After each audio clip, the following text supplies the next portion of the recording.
Okay guys, I promise and I deliver.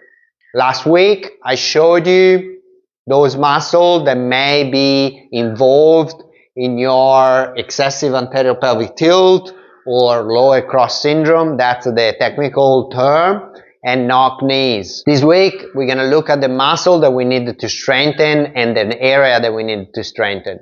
So one thing that we know is that we have an excessive anterior pelvic tilt, and the muscle that will be stretched and weak will be the lower abdominal, the hamstring, and the glutes. I'm going to show you 3 exercises that you can do in your home to start addressing that lower cross syndrome or excessive anterior pelvic tilt and knock knees. The leg tuck exercise is an excellent exercise for those people that's been stuck in an anterior pelvic tilt or lower cross syndrome for a long time. Helps to really pump the joint of the lumbar spine, pump those discs, bringing nutrients, fluid back into the joint, and giving that sensation of safety for those people to go into flexion.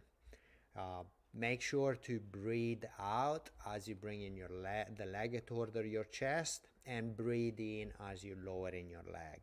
Perform the exercise at a breathing pace, and as you progress you can also bring the chest up and really crunch in and or hold on to your feet like a little baby. Here another excellent exercise, the body weight good morning with the feedback of the stick on the back. Excellent, teaches you a lot in train the posterior chain, teaches you to get a sense of the lower abdominal, and also train your hamstring, very important for lower cross syndrome. Also, if you notice, my feet are pointing forward.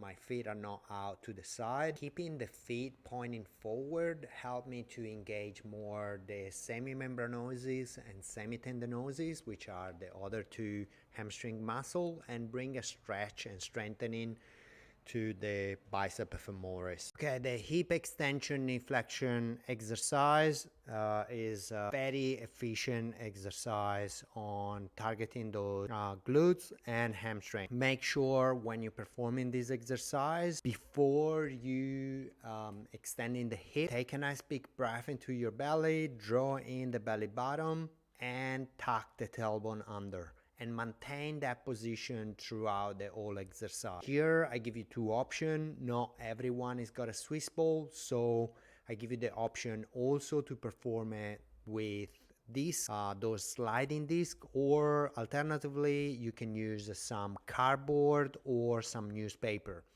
It especially works well if you have a very slippery floor. Spinal roll up and down is an excellent exercise to build strength in the lower abdominal. The lower cross syndrome and excessive anterior pelvic tilt, there is going to be most likely weakness in the lower abdominal. The lower abdominal control the tilting of the pelvis during leg swing and during static posture. Building strength in the lower abdominal is essential to then correct that faulty posture. You can perform this exercise also by touching a resistance band to something and utilize it to support you during the exercise.